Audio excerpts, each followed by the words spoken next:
हो गया। देखो बेटा, आज अपन लोग पॉलिटी स्टार्ट करने जा रहे हैं।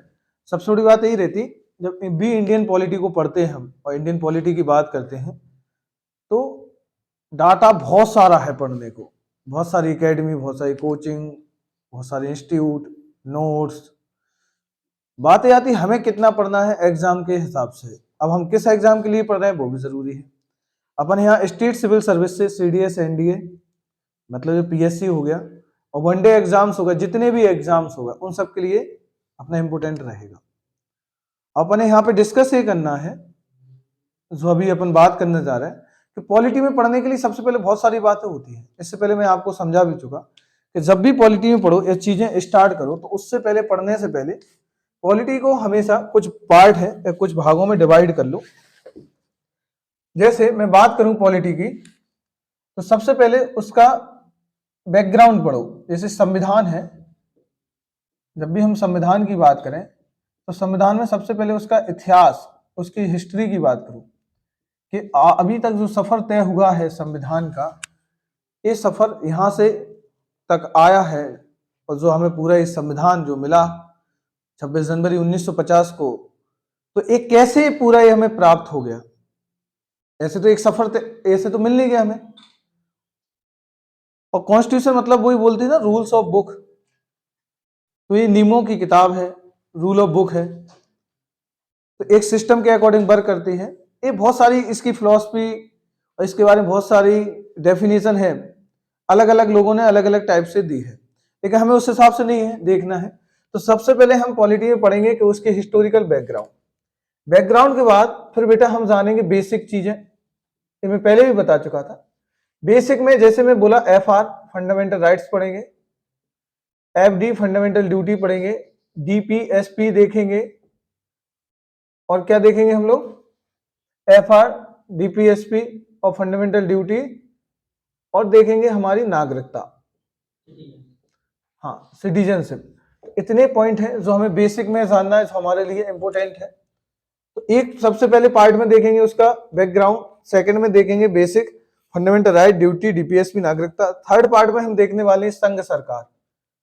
संघ सरकार मतलब यूनियन गवर्नमेंट, यूनियन गवर्नमेंट। फिर इसके बाद फिर आता है बेटा, फिर हम देखते हैं इसमें, फिर देखते हैं राज्य सरकार, एक पार्ट में राज्य सरकार के बारे में पढ़ेंगे। राज्य सरकार के बारे में पढ़ने के बाद अब केंद्र की बातें कर ली, स्टेट गवर्नमेंट की बातें कर ली। अब गांव लेवल पे करें तो बात इसमें ग्राम पंचायत, एक टॉपिक में जाएगा ग्राम पंचायत, और आपका आएगा नगर पालिका, तो एक टॉपिक में ये देख लेंगे हम लोग, ठीक है। इसके बाद तो ये देखने के बाद फिर यहाँ पे जो इंपोर्टेंट चीजें आती है, एक आता है कॉन्स्टिट्यूशन, कॉन्स्टिट्यूशन बॉडी और non constitution body. Non constitution body तो कितने पार्ट में, 1 2 3 4 5 6, 6 पार्ट में पॉलिटी को पढ़ना है। तो सबसे पहले पॉलिटी में स्टार्ट क्या करते हैं, उसका हिस्टोरिकल बैकग्राउंड।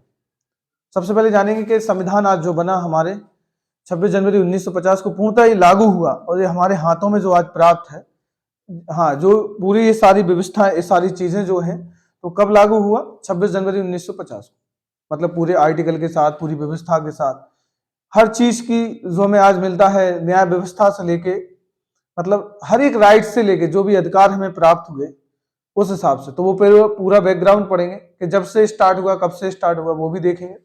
उसके बाद फिर देखेंगे हम उसमें बेसिक चीजें कि हमारे लिए क्या इंपॉर्टेंट है।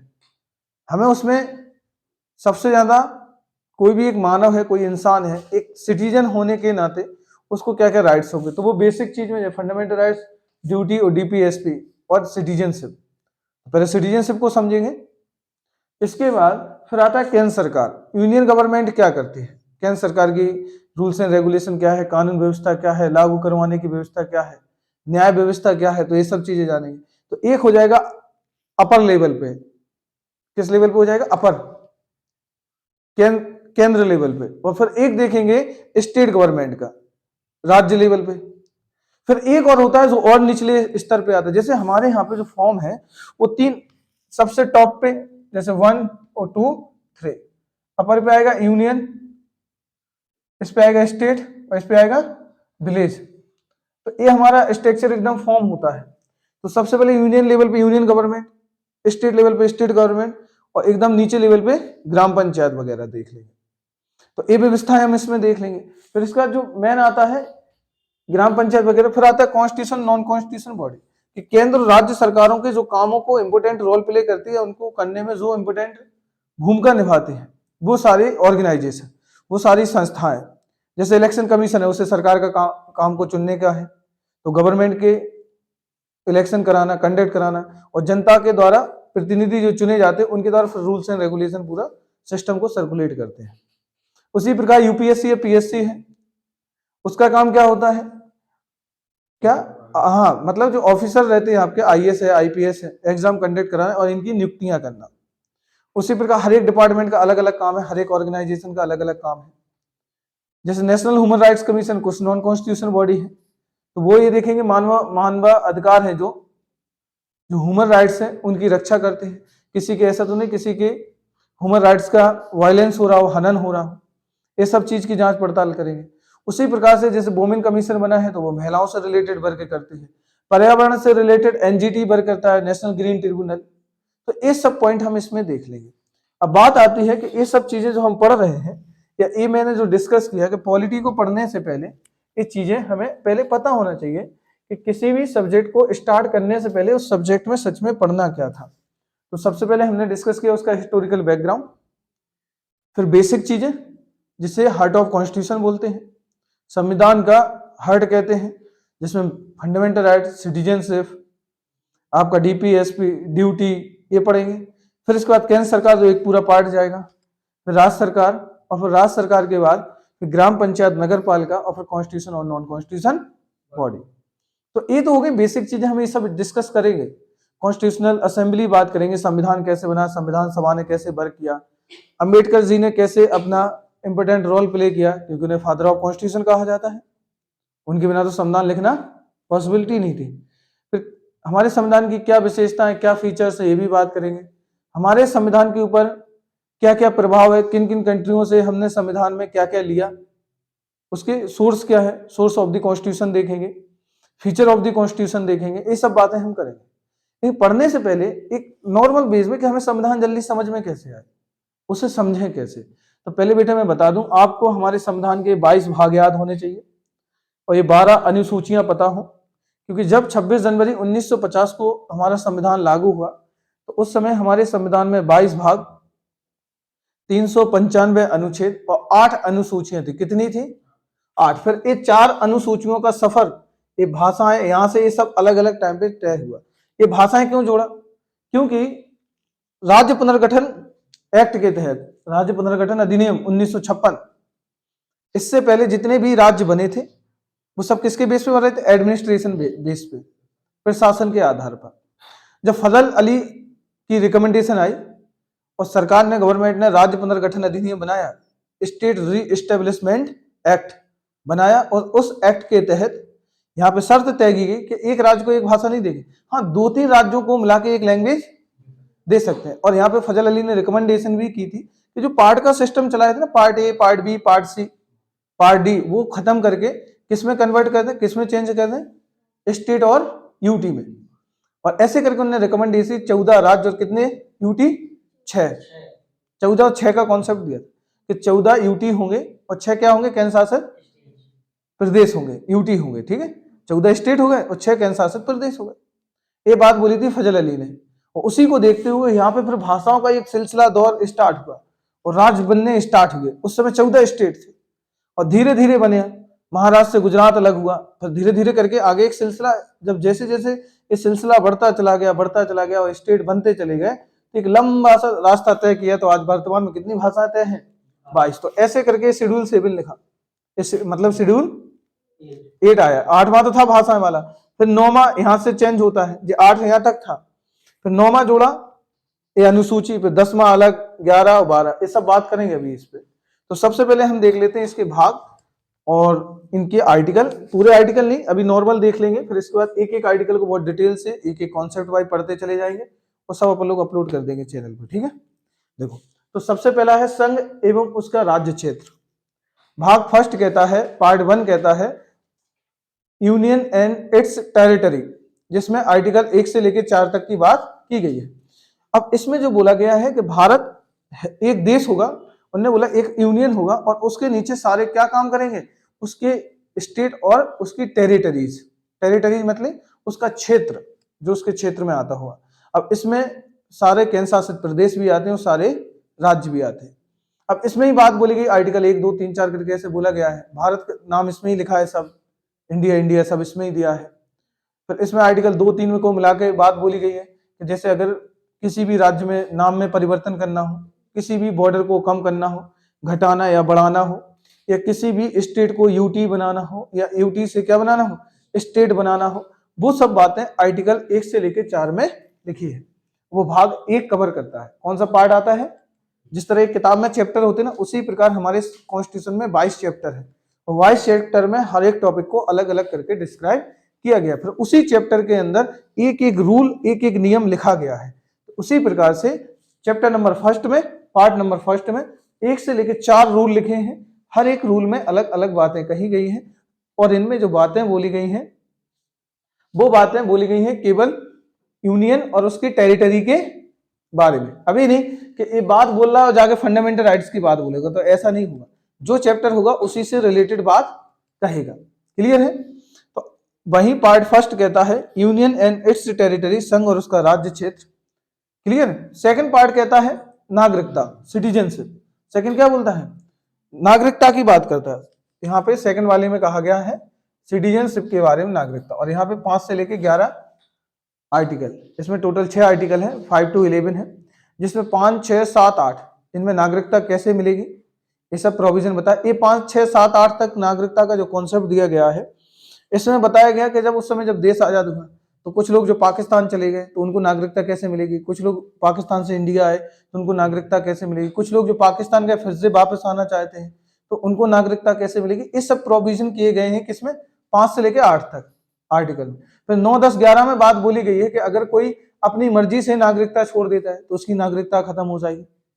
समझ में आ रही बात? यदि कोई विदेश चला गया और उस देश की नागरिकता ले लेता है तो अपने आप उसकी नागरिकता समाप्त हो। तो ये बात 9 10 11 में बोली, तो वो अपन डिटेल से करेंगे इनकी बात आगे। अगला आता fundamental rights, most important part, जिसे हमारे संविधान का क्या कहते हैं, हार्ट बोलते हैं। मोस्ट इंपोर्टेंट पार्ट जिसे संविधान का हमारा क्या कहा जाता है, हार्ट कहा जाता है। इसे अच्छे से समझना, हर बार क्वेश्चन आता भी है कि हार्ट ऑफ द कॉन्स्टिट्यूशन, संविधान का हृदय कौन से भाग को बोला जाता है, तो किसको बोला जाता है, 3 को, क्योंकि इसके बिना पूरा संविधान बेकार है। ये तो वही बात हो गई कि एक थाना बना दिया जाए, पुलिस व्यवस्था बना दी जाए और पुलिस व्यवस्था को या पुलिस को बनाने के बाद, थाने बनाने के बाद, और पुलिस को कोई भी पावर नहीं दी जाए कि अगर कोई क्राइम करे उसे अरेस्ट ना करो। उसी प्रकार इस संविधान में जो मौलिक अधिकार हैं वो इसमें बात की गई है। और टोटल हमारे फंडामेंटल राइट्स जो हैं वो कितने हैं, टोटल हैं 6। टोटल 7 थे स्टार्टिंग में, और इनको हमने अडॉप्ट किया था अमेरिका से। कहां से किया था, यूएसए कॉन्स्टिट्यूशन से। अब जो 7वां था जो था प्रॉपर्टी वाला, राइट टू प्रॉपर्टी, कौन से अमेंडमेंट से हटाया, कौन से संशोधन से हटाया है? मैं ये पूछ रहा हूं राइट टू प्रॉपर्टी वाला किस अमेंडमेंट के द्वारा हटा के और कहां जोड़ दिया है?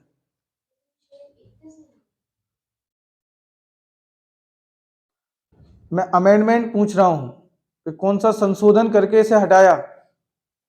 42 कॉन्स्टिट्यूशन अमेंडमेंट 1976 किस अमेंडमेंट से हटाया? हाँ, तो फिर कहां तुम लोगों का यार दिमाग है?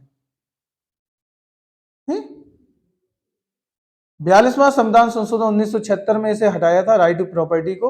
और आर्टिकल 300A किसमें जोड़ दिया था? ये लिखा वित्तीय संबंध 300A पार्ट किसमें जोड़ा, भाग 12 में। और इसे लीगल राइट्स बना दिया। क्या बना दिया था? लीगल राइट्स, कानूनी अधिकार। इतनी जल्दी भूल जाते हो कोई चीज इतने अच्छे से आप याद करके रखे। तो मैं आप नॉर्मल आपको बेसिक याद करा रहा हूँ, कोई चीज पूछो पुराना याद ही नहीं रहता आप लोगों को, जाने क्या करते हो। तो 42 कॉन्स्टिट्यूशन अमेंडमेंट 1976 में राइट टू प्रॉपर्टी को हटा दिया था और जोड़ कहां दिया था उसे?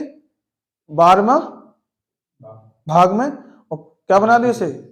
300A में कानूनी अधिकार बना दिया। तो ऐसे करके फंडामेंटल राइट्स टोटल 6 हैं। सबसे पहले में क्या लिखा था आपका जो 13 14 वाला है, जैसे यहाँ पे पढ़ेंगे ना 12 13, तो 12 13 में कुछ नहीं लिखा है, वो अपन बात करेंगे बाद में पार्ट में। तो 14 लिखा समता का अधिकार, राइट टू इक्वलिटी, अब सबके बारे में इक्वलिटी की बात की गई। तो 14 15 16 17 18 तक लिखा है। 19 में लिखा है अभिव्यक्ति की स्वतंत्रता, इन सब की बात की गई, स्वतंत्रता का अधिकार है। यहाँ समानता की बात की गई, वहां स्वतंत्रता। अब स्वतंत्रता किससे रिलेटेड होगी? बोलने की स्वतंत्रता, आपको घूमने की स्वतंत्रता, खाने पीने की स्वतंत्रता, ठीक है, रहने की स्वतंत्रता, ये सब बातें बोली हैं यहाँ पे, ठीक है। वहीं जब 21 22 तक हो जाएगा, फिर 23 24 आ जाएगा। 23 24 में बोला गया जो नाबालिग बच्चे होंगे, जो मतलब महिलाएं होंगी, उनका शोषण ना किया जाएगा, बच्चों को बलाश्रम से रोक वगैरह लगा के रखे हैं। तो ये चीजें बोली गई हैं आपकी। फिर 25 26 27 तक, आपका 28 तक बोला गया है क्या? धर्म को मानने की स्वतंत्रता। फिर 29 30 अल्पसंख्यक के बारे में है। 31 प्रॉपर्टी था, और 32 है आपका कौन सा? 32 क्या है? 32 था आपका रेमिडीज पावर, संविधान उपचार का अधिकार, संविधान उपचार का अधिकार। समझ में आ रही बात? क्या है? हाँ, संवैधानिक उपचार का अधिकार। तो वो बात किसमें बोली है? 32 में बन जाएगा, तो वो बात इसमें बोली है। चलो आगे चलते हैं हम लोग। डीपीएसपी, राज्य की नीति निदेशक तत्व, क्या बोली है? राज्य की नीति निदेशक तत्वों के बारे में। ये हमने किस देश से लिए हैं? आयरलैंड से लिए हैं। इनको एडॉप्ट कहां से किया है? हाँ, और राज्य की नीति निदेशक तत्व हमेशा बात करते हैं किसी भी राज्य की कल्याणकार की, वेलफेयर की बात करते हैं। किसकी बात करेंगे? सामाजिक हो, आर्थिक हो, और सामाजिक और आर्थिक कल्याण की बात करते हैं, इकोनॉमिक एंड सोशल वेलफेयर की बात करेंगे। और एक किसके ऊपर डिपेंड करता है? राज्य के ऊपर, कि ये चीजें लागू होंगी कि नहीं होगी, वो पार्ट 4 बोलता है। फिर अगला आता है आपका ये आर्टिकल, यहां से याद रखना 36 से 51 है, एक एक आर्टिकल पढ़ लेंगे अपन बाद में। फिर अगला आता है मूल कर्तव्य, फंडामेंटल ड्यूटीज। ड्यूटीज कहां से ली है हमने? रसिया से। कहां से ली है? रसिया से। तो ये 51 क्लॉज है। देखो ये अलग से जोड़ा, जहां पे आप एक बात याद रखना, जहां पे ऐसे क्लॉज ए करके लिखा हो ए पार्ट, इसका मतलब है कि ए पार्ट को हमने अलग से क्या किया है? ऐड किया है, इस पार्ट को अलग से जोड़ा है। और एक किस अमेंडमेंट से जोड़ा था, बता सकता कोई? 42 constitution amendment 1976, Sardar Sarovar Singh committee की रिकमेंडेशन। हाँ, ठीक है। उसका देखा थोड़ा मौलिक अधिकार वाला उसमें था, प्रॉपर्टी। कौन सा आर्टिकल? 44 है ना। तो तुम लोग पता ही नहीं करते, जाने का करते हैं एक बार। हाँ, इसको थोड़ा सही कर लेना जो मैंने बताया। इसमें जो राइट टू प्रॉपर्टी था, यहाँ पे आर्टिकल 44 है वो, कॉन्स्टिट्यूशन अमेंडमेंट 1978। तो 1978 वाला है वो, 42 नहीं है, उससे सही कर लेना। ये है आपका मूल कर्तव्य। इससे जुड़ा था 42 कॉन्स्टिट्यूशन अमेंडमेंट 1976, सरदार सरोवर सिंह की रिकमेंडेशन पर। ठीक है, उनने रिकमेंडेशन की थी, ऐसे करके उनने बात तो कही थी 8 की, फिर बाद में फिर ऐसे करके 10 हो, आज वर्तमान में एक और जोड़ दिया, 11 हो गई है। एक क्वेश्चन अभी पीएससी में आया था कि वर्तमान में अभी कितनी फंडामेंटल ड्यूटीज है, वर्तमान पूछा था, तो 11 थी। ठीक है, सरकार ने, गवर्नमेंट ने कितनी जोड़ी थी? 10। एक अभी और जोड़ दिया, जिसमें जोड़ी थी शिक्षा से रिलेटेड, वो 6 से 14 वर्ष के बच्चों को शिक्षा की व्यवस्था कौन करेगा? गवर्नमेंट करेगी। ठीक है, तो ये बात बोली इसमें। अगला है पार्ट 5, संघ और उसके संघ एवं केंद्र सरकार। तो इसमें पूरा, इसमें जो हम पढ़ेंगे, राष्ट्रपति पढ़ेंगे, पूरा केंद्र सरकार के बारे में आ जाएगा वगैरह। इसी में आप प्राइम मिनिस्टर पढ़ोगे। ठीक है, इसी में जो भी केंद्र सरकार की जितनी ऑर्गेनाइजेशन है बड़े बड़े, वो सब, जैसे विधायिका, कार्यपालिका, लोकसभा, राज्यसभा, ठीक है, राष्ट्रपति, इस सब किसमें पढ़ने वाले हम? इसमें। और इसी में सुप्रीम कोर्ट वगैरह आ जाए, क्या क्या पढ़ेंगे? सुप्रीम कोर्ट, इस सब इसमें आएगा। आर्टिकल 1 to 4 है, तो इसके बीच में आ जाएगा, 124 आर्टिकल है। इसी में कैग आ जाएगा, 148 है, सीएजी आ जाएगा। तो वो सब इसमें, जो भी केंद्र सरकार से रिलेटेड है, जो भी बातें, वो सब इस वाले पार्ट में पढ़ेंगे। फिर है राज्य सरकार। राज्य सरकार, तो राज्य सरकार में इसमें पूरे स्टेट गवर्नमेंट, जैसे सीएम है, विधानसभा है, राज्यपाल है, हाई कोर्ट है, स्टेट की जितनी ऑर्गेनाइजेशन है बड़ी बड़ी, वो सब इसमें आ जाएंगे। ठीक है, जो भी स्टेट से रिलेटेड है, विधानसभा, राज्य की विधानसभा, राज्य की कार्यपालिका, गवर्नर, इस सब इसमें पढ़ने वाले हैं। इसमें विधान परिषद वगैरह सब आ जाएगा। तो साथ है, इसको क्या खाली कर दिया है, पार्ट 7 को ये खाली कर दिया, मैं बताऊंगा कैसे किया 238 में, जबकि इसमें SC/ST की बात की गई थी। किसकी? 38 में क्या बताया था? SC/ST की बात हुई थी, तो मैं बात करूंगा इसमें क्या था। चलो अगला देखते हैं, अगला वाला पार्ट है 8, तो इसको अभी खाली है तो निरस्त है, कोई मतलब नहीं। 8 केंद्र सरकार शासित प्रदेश, केंद्र शासित प्रदेश, तो इसमें दिल्ली, पुडुचेरी, दमनदीप, दादरा नागर हवेली, अंडमान निकोबार, इन सब की बात है। जैसे दिल्ली के लिए आर्टिकल है 239AA, दिल्ली के लिए आर्टिकल क्या है? 239AA, ठीक है, तो वो दिल्ली के लिए आर्टिकल है, तो इसमें ही ये सब बातें आ जाएंगे केंद्र सरकार और प्रदेश के बारे में। पार्ट 9 देखो, पार्ट 9 में बोला पंचायती राज व्यवस्था, ये वाली बात बोली गई है 243 से 243O, तो ये बात बोली गई है। ग्राम पंचायतों की बात की गई है कि ग्राम पंचायत व्यवस्थाएं क्या क्या की जाएंगे, तो ये चीज अलग से बाद में जोड़ी भी गई थी, बस इतना बोला था पहले, फिर बाद में और इसको बढ़ाया, फिर इसके लिए अमेंडमेंट भी किया, ठीक है। तो 73 कॉन्स्टिट्यूशन अमेंडमेंट था 1992 में था, तो इसको ग्राम पंचायत वाला कॉन्सेप्ट दिया, और उसी के साथ एक और कॉन्सेप्ट आया नगर पालिका। कौन सा आया? नगर पालिका, और इसको भी एक अलग से अमेंडमेंट दिया, और अमेंडमेंट था 74 कॉन्स्टिट्यूशन अमेंडमेंट। तो ये कौन सा था? 73, ठीक है, और ये कौन सा था? 74। मैं CA लिखूं तो CA का मतलब है कॉन्स्टिट्यूशन अमेंडमेंट, तो ये अमेंडमेंट याद रखना, ये है और ये अमेंडमेंट है। वही चीज यहाँ पे अनुसूची में जोड़ दी, अनुसूची 11, अनुसूची 12, ग्राम पंचायत और नगर पालिका। तो पार्ट 9 है, ये डायरेक्ट क्वेश्चन PSC प्री पूछ लेता है, प्री नहीं, जितने भी MCQ टाइप के एग्जाम है, CDS NDA वगैरह है, या जितने भी आपके वनडे एग्जाम है, चाहे यूपी पुलिस हो, MP पुलिस हो, MPSI हो, UPSI हो, और भी जितने भी इंडिया के एग्जाम्स है, कोई भी हो, SSC वगैरह हो, वो सीधा पूछता नगर पालिका किस पार्ट में दिया है, ग्राम पंचायत के लिए कौन सा पार्ट है, आर्टिकल कौन सा है, ऐसा कुछ भी पूछ दे। अब देखो भाई 9 अनुसूचित और जनजाति क्षेत्र,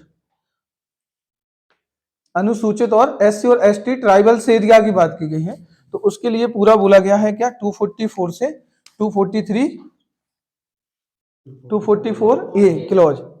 फिर संघ एवं राज्य के बीच संबंध, किसी भी केंद्र और राज्य के बीच क्या रिलेशन होंगे, क्या आर्थिक रिलेशन होंगे, क्या पॉलिटिकल रिलेशन होंगे, इकोनॉमिक है, पॉलिटिकल है, एडमिनिस्ट्रेशन है, कानून से संबंधित नियम है, क्या क्या बातें होंगी, वो सब बातें बोली हैं 245 से 263 तक। तो ये है पार्ट 11, इनके पार्ट जरूर याद रखना।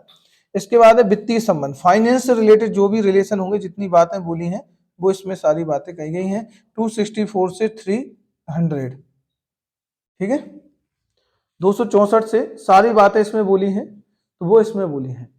अगला है, चलो ये पार्ट याद हो गए सब, कितने हो गए? 12। बताओ पार्ट ए में क्या है? संघ एवं उसके राज्य क्षेत्र। पार्ट 2 में क्या है? सिटीजनशिप है। आर्टिकल कहां से कहां तक? 5 से 11। पार्ट 3 में क्या है? कहां से कहां तक आर्टिकल है? 35 से, ठीक है ना।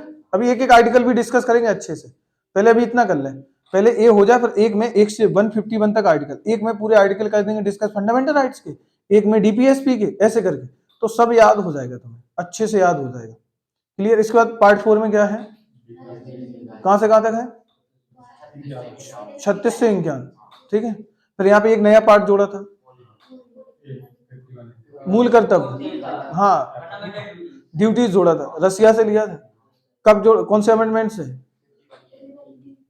ये तो आर्टिकल है, फिर 42 कॉन्स्टिट्यूशन अमेंडमेंट 1976, सरदार स्वर्ण सिंह की रिकमेंडेशन पर, हाँ, तो उनकी ये समिति बनी थी, सरदार स्वर्ण सिंह समिति, और उसने रिकमेंडेशन की थी फंडामेंटल ड्यूटीज की, और ऐसे करके इसे 51 क्लॉज ए में जोड़ दिया। वर्तमान, उस समय 10 ली थी, और आज वर्तमान में 11 है, ठीक है। बात करेंगे उस पर डिटेल से क्या क्या है उसमें, एक एक उस पर बात करने वाले। फिर इसके बाद हाँ 5th में क्या है? यूनियन गवर्नमेंट है, केंद्र सरकार है। आर्टिकल कहां से कहां तक है? 52 से 151 तक। फिर 6 पार्ट में कौन सा है? राज्य सरकार, स्टेट गवर्नमेंट है, हाँ, 152 से 237 तक है। फिर 7 पार्ट में क्या है? खाली है, निरस्त कर दे, 238 है, तो कोई मतलब नहीं। 8वें पार्ट में क्या है? केंद्र शासित प्रदेशों के बारे में है, जितने भी केंद्र शासित प्रदेश है, जैसे दिल्ली, पुडुचेरी, दादरा नगर हवेली है, चंडीगढ़ है, उनके बारे में बताया गया है। आर्टिकल कहां से कहां तक है? 239 से 242 तक है। फिर 9 पार्ट में क्या है, ग्राम पंचायतें हैं, है ग्राम पंचायतें। तो पार्ट 9 में ग्राम पंचायतें हैं, कहां से कहां तक है, से 243 ओ तक, ठीक है। फिर उसका एक और पार्ट जोड़ा था, पार्ट 9A। तो क्या, नगर पालिका कहां से कहां तक है, ZG तक है। फिर इसके बाद हाँ, अनुसूचित जनजाति और उसके राज्य क्षेत्र, मतलब अनुसूचित और जनजाति क्षेत्र पूरा आ जाएगा, कहां से कहां तक है, 240 क्लॉज ए तक, क्लॉज ए तक है। फिर इसका अगला पार्ट कौन सा है, सेंट्रल, हाँ central and union and central union and state के बीच संबंध है। तो पार्ट कौन सा, 11। आर्टिकल कहां से कहां तक, हाँ 245 से 263, 263, 45 से 63 तक, ठीक है। फिर है वित्तीय संबंध, फाइनेंस रिलेशन, वही सेंट यूनियन एंड स्टेट के बीच में, हाँ क्या क्या होंगे वही सब बात है। तो ये पार्ट कौन सा है, 12। आर्टिकल कहां से कहां तक है, 300A। जो आपका संपत्ति का अधिकार, राइट टू प्रॉपर्टी वाला यहां से हटाया गया था, मौलिक अधिकार का 7वां जो आर्टिकल था वो उठा के इसी वाले पार्ट में 12 में जोड़ा गया, और ऐसे करके इसे पार्ट 300A दे दिया। तो एक क्वेश्चन हर बार पूछता, और ऐसे करके इसे एक कानूनी अधिकार बना दिया। क्या बना दिया, कानूनी अधिकार बना दिया, बन जाएगा। अगला चलते हैं पार्ट 13। ये याद हुआ है, मैं बार बार पूछूंगा, मुझे याद चाहिए सब। पार्ट 13 देखो, व्यापार, ट्रेड और वाणिज्यिक संबंध, ट्रेड और कॉमर्शियल रिलेशन। तो जो भी स्टेट और यूटी और स्टेट के बीच में जो भी ट्रेड होगा और अदर जगह पे ट्रेड किया जाएगा, तो उनके बारे में बात की गई, इनके बारे में करेंगे हम बात। आर्टिकल 301 से 307 तक है। ये आगे आपका पार्ट 14 में आपका यूपीएससी और पीएससी, संघ, यूनियन एंड राज्यों के अधीन सेवाएं, जो उनके अंडर जो भी सर्विसेज हैं, अब वो चाहे यूनियन गवर्नमेंट में हो, यूनियन गवर्नमेंट में होगी तो यूपीएससी हो जाएगी, और स्टेट में हो जाएगी तो एसपीएससी हो जाएगी, स्टेट पब्लिक सर्विस कमीशन। तो ये सब इसमें बात की गई है 308 से 323 तक, ठीक है। अगला है ए बी पार्ट जोड़ा था अलग से, ये अधिकरण, इन्हें ट्रिब्यूनल्स कहते हैं। इनका काम क्या रहता है, ये भी कोर्ट की तरह रहते हैं, हाई कोर्ट की पावर रखते हैं। हाँ, ये शॉर्ट टर्म कोई स्पेशल वर्ग के लिए इनको मतलब बनाया जाता है, और जैसे ही वर्ग खत्म होता है ये भी खत्म हो जाते हैं, ठीक है। तो ट्रिब्यूनल का स्पेशल वर्ग रहता है, और ये हाई कोर्ट की तरह पावर रखते हैं। बात करेंगे डिटेल से इन पे, सब एक एक पॉइंट पे बात करेंगे। इनके लिए आर्टिकल 2 है। अब जहां भी क्लॉज आए तो समझना ये आर्टिकल हमेशा जोड़े हैं, क्या किए हैं, ठीक है। पार्ट में क्लॉज आए या फिर यहाँ पे आए तो उसका मतलब ये हमेशा क्या किया, हमने ऐड किए हैं, ठीक है। निर्वाचन आयोग, हाँ ईसीआई, ईसीआई ये पार्ट 15, ये डायरेक्ट क्वेश्चन पूछा जाएगा कि ईसीआई की बात किसमें की गई, तो ईसीआई की बात निर्वाचन आयोग में की गई है। और ये पूरा प्रोसेस बताया है, इलेक्शन से लेकर पूरा टर्म, चुनाव चिन्ह परिवर्तित करने से लेकर किसी भी पार्टी को अंतरराष्ट्रीय इंटरनेशनल पार्टी अनाउंस करना या स्टेट पार्टी अनाउंस करना, ये सब बातें इसमें कही गई हैं। अगला है पार्ट 16 में 16 में बोला गया है एससी, एसटी, ओबीसी और वुमेन, इनके लिए रिजर्वेशन की बात, आरक्षण की बात की गई। कहां पे, संसद, लोकसभा, राज्यसभा और विधानसभा में। तो यहाँ पे बात बोली है वो पार्ट 16 में बोली है। वही पार्ट 15 में क्या है, ईसीआई है। वही 14 में क्या है, यूपीएससी और पीएससी है, बात समझ वाली। वही 13 में क्या है, व्यापार और उसके वाणिज्यिक संबंध, क्लियर। 17 में बोला गया है, आर्टिकल देख लो, 330 से 342 तक है।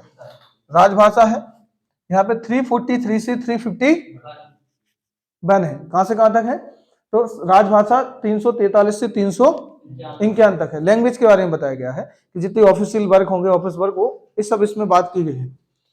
अगला है 18 आपातकालीन उपबंध, इमरजेंसी, और ये लिया है हमने जर्मनी। कहां से लिया है, जर्मनी से। एक एक बात करेंगे इन पे और डिटेल से करेंगे, अभी बस थोड़ा सुन लो कि पार्ट 18 में इमरजेंसी का प्रोविजन किया गया है, जिसमें 352 से 360। तो इमरजेंसी भी फिर 3 टाइप की है, नेशनल इमरजेंसी और प्रेसिडेंट रूल, और एक हो जाएगा फाइनेंस इमरजेंसी। तो वो भी उस पर भी डिटेल से बात करेंगे हम बाद में। अभी देखो, प्रीक्रिडेंट मतलब होता है मिसलेनियस, जो बचा हुआ।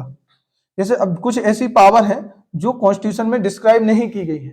अब बाद में जो बचेंगी वो कहाँ पे डाल देंगे, पार्ट 19 में डाल देंगे, जिसमें राष्ट्रपति और राज्यपाल को स्पेशल प्रोविजन या संरक्षण की बात की गई। जैसे अगर कोई क्राइम करते तो ऐसा नहीं कि राष्ट्रपति को डायरेक्ट जाके अरेस्ट कर ले, क्रिमिनल केस छोड़ के नोटिस देना पड़ेगा, पूरा एक प्रोविजन होगा, परमिशन लेनी पड़ेगी, है। तो ये सब बातें होती है, तो तरीके होते हैं। तो 361 से 367 तक तो इसमें बोला है। वहीं पार्ट 20 कहता है, वहीं पार्ट 20 कहता है कॉन्स्टिट्यूशन अमेंडमेंट, ठीक है, संविधान संशोधन की बात कहता है, संविधान को कैसे संशोधन किया जाएगा, तो ये भी बात करेंगे। और संविधान संशोधन का कॉन्सेप्ट कहाँ से लिया है, साउथ अफ्रीका कॉन्स्टिट्यूशन से, ठीक है। इस संविधान में अगर कुछ चीज चेंज करनी है, जोड़नी है, हटानी है, तो वो बात अपन कर लेंगे। वही भाग 21 कहता है राज्यों के लिए विशेष उपबंध। कुछ राज्य हैं जिनके लिए कुछ स्पेशल राइट्स दिए गए, जैसे आपके नागालैंड है, असम है, त्रिपुरा है, मिजोरम है, नागालैंड, मणिपुर है, हाँ, जनजाति क्षेत्र हो गए, या फिर और कोई क्षेत्र ऐसे थे जो बाद में मतलब हमारे पार्ट बने, तो कुछ हमने उनको स्पेशल कह दिए, हाँ, राइट्स दिए। जैसे जम्मू कश्मीर है, आपका लद्दाख वगैरह है, ये भी क्षेत्र अभी डले हैं उसमें, ठीक है। और भी क्षेत्र हैं ऐसे जो है, बात करेंगे हम उन पे कौन कौन है। आर्टिकल मतलब पार्ट है 22, संविधान का संक्षिप्त नाम पूरा डिस्कस दिया है और हिंदी में प्राधिकृत भाग 393 से 395। तो ऐसे करके 395 ये अनुच्छेद, ये आर्टिकल है, और ये टोटल 22 भाग है। चलो फिर से रिवीजन करें। पार्ट 1 में, part 2 citizenship, part 3 fundamental right, part 4 DPSP है, ठीक है। पार्ट 5 बताओ ना, सीधा केंद्र सरकार के बारे में। अब 4A में वही है, मतलब ड्यूटीज है, फंडामेंटल ड्यूटीज है। पार्ट 6 में राज्य सरकार, अरे सीधा लगा ना, एक सीक्वेंस से तो लगा है। सबसे पहले देखो, पहले बात कर रहा है यूनियन और उसकी टेरिटरी की, फिर कह रहा है सिटीजनशिप ले लो, फिर आपके अधिकार ले लो। अरे पहले जगह चाहिए ना, तो जगह ढूंढी, जगह क्या मिली, बोले एक भारत देश है, उसके अंदर जितने भी क्षेत्र और राज्य हैं वो सब इसके कंट्रोल में होंगे। फिर बोले क्या करना, जो इसमें लोग रहेंगे उनको वहां रहने के लिए कुछ तो चाहिए, और वो क्या होगा, सिटीजनशिप होगी, नागरिकता होगी। अब रहने लगे, अब रहने के बाद अधिकार क्या होंगे उनके, तो वो मौलिक अधिकार में डिस्क्राइब कर दिया। अब कुछ अधिकार जो बच गए, कुछ राइट्स बच गए जो मौलिक अधिकार में नहीं लिखी बात है, वो कहां जोड़ दी, जाके डीपीएसपी में जोड़ दी। फिर उन्होंने कहा कि एक देश के नागरिक होने के नाते आपको अपने देश के प्रति क्या होना चाहिए, समझ वाली बात, ड्यूटी होनी चाहिए, अपने तिरंगे का सम्मान करना, देश की प्रॉपर्टी को नुकसान न पहुंचाना। तुरंत ही झगड़ा होता, या कोई बिल का विरोध करते, या सरकार का विरोध करते, हम किसी भी विरोध, तुरंत ही हम पब्लिक प्रॉपर्टी को नुकसान पहुंचाने लगते, और जबकि ये हमें नहीं करना चाहिए। अरे जैसे मान लीजिए किसी के ऑटो को जला दिया, किसी की बस को जला दिया, किसी की दुकान को आग लगा दी, इसमें गवर्नमेंट का क्या नुकसान हुआ, पैसा तो आप ही का हुआ, किसी में से वो दुकान थी, किसी की उसी में से किसी की बस थी, किसी की ऑटो थी, नुकसान तो ये है ना। जबकि विरोध हमें कैसा करना चाहिए, शांतिपूर्वक। ऐसे दंगों में क्या होगा, किसी की जान भी चली जाती है, तो नुकसान किसको, पब्लिक ही तो, पब्लिक की ही तो हो रहा है, तो सबसे ज्यादा तो नुकसान हम ही को है। तो ये बिल्कुल नहीं करना चाहिए। विरोध का तरीका होना चाहिए एकदम शांतिपूर्वक, और गवर्नमेंट के सामने धरना प्रदर्शन करना, ये चीजें होती हैं, तो उस प्रकार से ये चीजें होना चाहिए, ठीक है। तो ये हो गए। तो फिर उसके बाद ड्यूटीज हो गई, फिर ड्यूटीज, फिर आगे आपने 5 में सरकार, केंद्र सरकार, 6वें में राज्य सरकारें आ जाएंगे, ठीक है। 7 खाली हो गया, ठीक है, वो डिलीट कर दिया 238। फिर 8 में क्या आ गया, केंद्र शासित प्रदेश की बात की गई, स्पेशल दिल्ली, पुडुचेरी वगैरह ये आ जाएंगे। फिर 9 में क्या है, ग्राम पंचायत है। 9 में क्या है, नगर पालिका है। 10 में क्या है, अनुसूचित और जनजाति क्षेत्रों के बात की गई। 11 में क्या की गई है,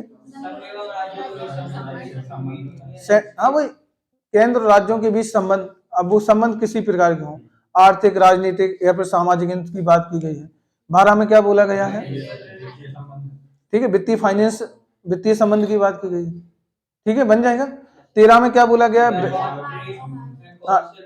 बिल्कुल, तो ट्रेड एंड कॉमर्शियल रिलेशन की बात की, व्यापारिक संबंध बात की गई। और 14 में यूपीएससी, एसपीएससी, ठीक, हाँ वही, जो भी जितनी भी पब्लिक सर्विस कमीशन है, यूपीएससी हो चाहे पीएससी हो, उनकी बात बोली गई है। वहीं 14A में ट्रिब्यूनल्स की बात बोली गई है, किसकी बात बोली गई है, अधिकरण की बात की गई है। वहीं आर्टिकल 15 में ECI, election commission of India, निर्वाचन की बात की है। 16 में क्या बोला गया, स्पेशल रिजर्वेशन की बात की गई, आरक्षण की, जिसमें SC ST OBC और महिलाएं। अब कहाँ कहाँ, लोकसभा, राज्यसभा और विधानसभा। 17 में क्या कहा गया, लैंग्वेज है, तो लैंग्वेज की बात की गई। 18 में क्या है, इमरजेंसी प्रोविजन। 19 में क्या है, हाँ, प्रकीर्णन में बताया गया कि जो राष्ट्रपति होगा, राष्ट्रपति और राज्यपाल के बारे में कुछ स्पेशल संरक्षण की बात की, जो भी नियम नहीं लिखे गए उनके वहां पे वो डाल दिए जाएंगे यहाँ पे। और 20 अमेंडमेंट, मोस्ट इंपोर्टेंट, सीधा पूछेगा किस भाग में संविधान संशोधन की बात की गई, तो भाग 20 में की गई। 21 में राज्यों के लिए विशेष उपबंध। हाँ, तो इतने, 22 इतना नहीं पूछता है ना, 19 आता है, कभी कभी पूछ लेता है, बाकी ये 20 पार्ट में होता है। जैसे पूछे इलेक्शन कमीशन किसमें है, UPSC PSC किसमें है, राजभाषा आयोग किसमें है, किसमें ट्रेड की बात की गई है, किसमें ECI की बात की गई है। तो ये थे आपके बेटा क्या, सारे पार्ट। तो पार्ट याद रखना और थोड़े उनके सामने आर्टिकल कौन कहां से कहां तक है, उसका एक सीक्वेंस बन जाएगा कि हमें केंद्र सरकार में इतने आर्टिकल पढ़ने, राज्य सरकार के इतने आर्टिकल पढ़ने हैं, तो एक आइडिया लग जाएगा। क्लियर हो रही बात कि नहीं, ठीक है। अब हम चलते हैं, कुछ शेड्यूल है जो हमारे भारतीय संविधान में अनुसूचियां देके रखी हैं। और मैं बता दूं, ये स्टार्टिंग संविधान में 8 अनुसूचियां थी। जब हमारा संविधान 26 जनवरी 1950 को लागू हुआ था तो उस समय 8 अनुसूची थी। फिर बाद में आज वर्तमान में 12 अनुसूची है। कितनी है, हाँ, 12 अनुसूची हो गई है। तो कैसे ये सफर तय किया, तो थोड़ा वही देख लो। जो पार्ट फर्स्ट में की गई संघ एवं राज्य क्षेत्र, वही बात बोली गई है, संघ एवं यूनियन एंड इट्स टेरिटरी, वही बात किसमें बोली गई है, शेड्यूल फर्स्ट में। फिर यहाँ पे सारे जो मिनिस्टर, राष्ट्रपति, उपराष्ट्रपति, इन सबके वेतन भत्तों की बात की गई, ठीक है। तो यहाँ पे जो भी इनके वेतन हो गए, जो इनकी सैलरी होगी, अलाउंसेस हो गए, उसमें बात किसमें की गई है, सेकंड। फिर इनकी बात आती है शपथ, ओथ एवं एफर्मेशन, ओथ कौन दिलाएगा, तो वो बात बोली गई है शेड्यूल 3 में। फिर राज्यसभा से संबंधित सीटों का आवंटन, कि प्रत्येक राज्य को, हाँ, प्रत्येक राज्य को कितनी सीटें प्रोवाइड की जाएंगी, वो बात किसमें बोली गई है, हर एक जनसंख्या के आधार पर सीटें दी गई हैं, कि जैसी जनसंख्या होगी उसी हिसाब से उनको सीटों का आवंटन किया गया है। तो प्रत्येक राज्य के लिए उस सीटों का आवंटन किया गया 4 में। फिर 5 में बोला गया है SC और ST से प्रशासन, उनके क्षेत्रों संबंधी, हाँ, एडमिनिस्ट्रेशन की बात की गई। इसके लिए अलग से सब चीजें, SC कमीशन अलग से बनाया है, ST कमीशन अलग से बना के रखे हैं। फिर 6th शेड्यूल में स्पेशल बोला है मेघालय, असम, त्रिपुरा, मिजोरम, ये 4 स्टेट स्पेशल, ये 4 स्टेट स्पेशल बोली है। और यहाँ पे कहा है कि ST प्रशासन के लिए, इसके लिए नियम कौन बनाएगा, राष्ट्रपति, ठीक है, कौन बनाएगा। तो हाँ, इन पे हम डिटेल से बात करेंगे क्या क्या हुआ, बस अभी इतना याद रख लो कि 6 में मेघालय, असम, त्रिपुरा, मिजोरम, और इनमें ST प्रशासन स्पेशल बात की गई है राष्ट्रपति द्वारा। तो 7 में शक्तियों का बंटवारा, हाँ, शक्ति का बंटवारा का मतलब है बेटा कि यहाँ पे 3 लिस्ट बनाई गई है, संघ सूची, यूनियन लिस्ट, और एक राज्य सूची और एक समवर्ती।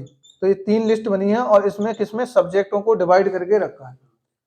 कैसे, जैसे इन्हें बांट दिया कि केंद्र सरकार के सब्जेक्ट अलग होंगे, जैसे केंद्र सरकार के विषय अलग होंगे, राज्य सरकार के विषय क्या होंगे, अलग होंगे।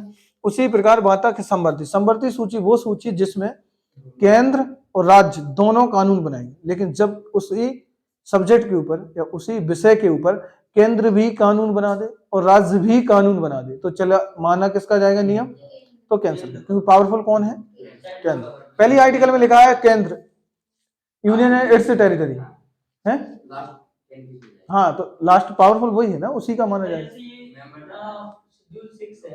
उसमें जो आर्टिकल फॉलो होगा 244 और 244A होगा ना, नहीं, उस पर अपन करेंगे अभी डिटेल से बात। अभी ये देख लो, एक एक आर्टिकल को अच्छे से पढ़ना है ना, टाइम लग जाए बनने दो।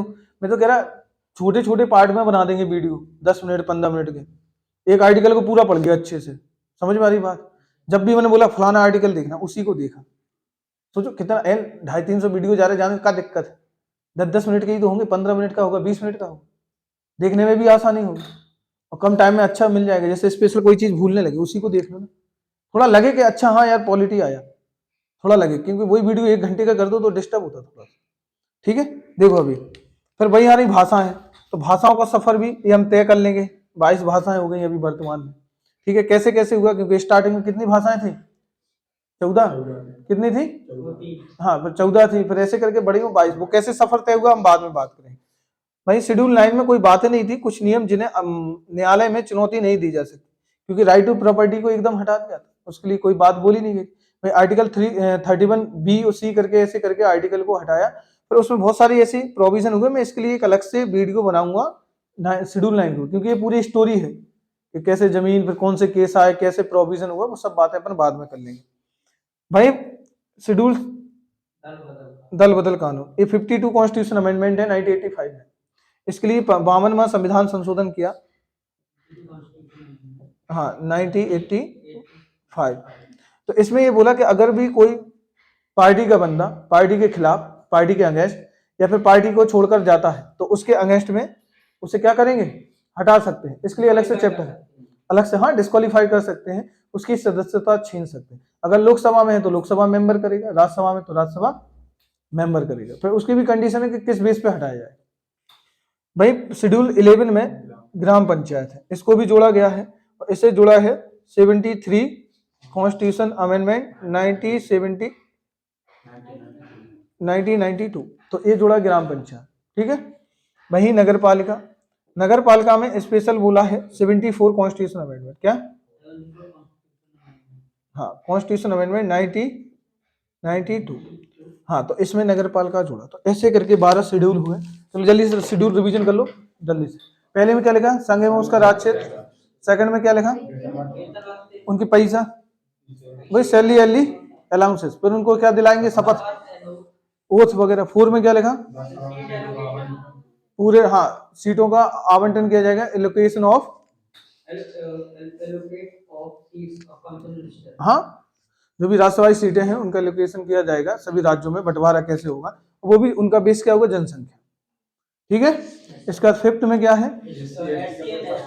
हाँ, उनके एडमिनिस्ट्रेशन के बारे में है, वो भी प्रोविजन कौन के? राष्ट्रपति करेगा। फिर उसके लिए 6 में क्या है? स्पेशल 4 राज्यों की बात की, मेघालय, असम, त्रिपुरा और मिजोरम, ठीक है। इनकी स्पेशल बात, इनके लिए भी रूल्स एंड रेगुलेशन, इनके लिए एक अलग से काउंसिल बनी है, जनजाति परिषद बनी है, और उसके लिए एक अलग से मिनिस्टर रहता है ट्राइब का, और जो कैबिनेट लेवल का दर्जा लगता है, किस लेवल का? तो उसकी भी अपन बात कर लेंगे। बन जाएगा कि नहीं बन जाएगा? 7 में क्या बोला है? हाँ, केंद्र और राज्यों के बीच में शक्तियों का बंटवारा, जिसमें संघ सूची, राज्य सूची और संबद्ध सूची। 8 में क्या है? भाषाएं, लैंग्वेज है। 9 में क्या है? कुछ नियम थे, हाँ, उनमें मतलब कोर्ट में चैलेंज नहीं कर सकते, फिर बाद में उनको चैलेंज किया गया है कुछ, और उसमें ऐसी केस आए हैं, उन पे हम बहुत डिटेल से बात करेंगे। ये बस इतना सुनो। और जबकि ये स्पेशली आया था जमीन से रिलेटेड, किससे आया था? प्रॉपर्टी से ही रिलेटेड था, तो बात करेंगे हम इस पे डिटेल से। 10 में बात की गई, जो पार्टी छोड़ के नेता जा रहे थे ना इधर उधर, क्या होता था जब स्टार्टिंग में पूरी बात हुई, तो उस समय ऐसे भी कोई नियम नहीं बनाए गए थे कि कोई भी बंदा पैसे के लालच में आके पार्टी छोड़ के दूसरी पार्टी में चला जाएगा, क्योंकि यही हो रहा था। वही जिसके पास ज्यादा बहुमत, नेता जिसके पास, लीडर, उसके पास ज्यादा गवर्नमेंट बन जाती थी। तो यही हुआ, तो उनके फिर बाद में उन्होंने ये कानून बना दिया। कानून इसलिए बनाया कि अब उन्हें डर तो होगा कि आपकी सदस्यता क्या होगी? रद्द हो जाएगी, सदस्यता को क्या कर दिया जाएगा? खत्म कर दिया जाएगा। तो इसलिए फिर ये कानून बनाया। इसको बहुत डिटेल से पढ़ेंगे हम लोग क्या क्या है इसमें। फिर है यहाँ पे ग्राम पंचायत, 73 कॉन्स्टिट्यूशन अमेंडमेंट 1992 में। फिर आया है एक नगर पालिका, 74 कॉन्स्टिट्यूशन अमेंडमेंट 1992। तो ऐसे करके ये आए अमेंडमेंट। तो हल्का देख लो, ये पढ़ाया नहीं मैंने अभी, एक एक को बहुत धीरे धीरे स्लो स्लो पढ़ते चले जाएंगे। अब मैं सोचा थोड़ा अच्छे से पढ़ा दूं और एक बार आराम से कवर हो जाएगा। किसी का कोई डाउट? मुझे याद चाहिए सब पूरा का पूरा, ठीक है। क्लियर हो रही बात कि नहीं? Okay, thank you.